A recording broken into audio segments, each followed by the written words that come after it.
আরে ওই রাজু, কি করতেছ? আরে চম্পা বললো না আজকে কলা গাছের মাছ কাটতেছি, তাই আজকে আমি কলা গাছের মাছ কাইটা খামু, দেখমু কেমন টেস্ট লাগে। আরে আমার তো অনেক দিনের আশা যে কলা গাছের মাছ কাইটা খামু। আরে বন্ধু, তুই চলে আয়, তাদের তোর নিয়ে একটু খাবো। আরে কোন আলার পর কি মারছে রে? হান্দা গেছে আরে রাজু ভাই, তাড়াতাড়ি চলে আসো। আরে তোমার এখনো হয় নাই? আরে আর বলো না, পেটটা মুসুরা দিছে, আমি তো আসি। আরে রাজু ব্যবসা বুঝি না, কই চলে গেল? আরে চম্পারে না দেখে আমি তাড়াতাড়ি চলে যাই, চম্পা দেখে এলে আবার বিপদ আছে। আরে এত উঁচাতে নামবো কিভাবে? আরে যাক, কোনো ব্যাপার না, একটা লাফ দিয়া দে। ওহ, আমি গেছি। আরে বন্ধু তাড়াতাড়ি চল, নাহলে চম্পা দেখলে বিপদ আছে, তাড়াতাড়ি আয়, চলো জায়গা। আরে বন্ধু চল, এই দাদুটা অনেক কষ্ট করতেছে, দাদুর একটু সহযোগিতা করে।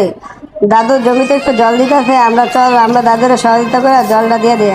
আরে দাদু, তুমি জল দিবা কেন? সবাই বলে দাও একটা লাইক করতো আর চ্যানেলটা সাবস্ক্রাইব করে দিত।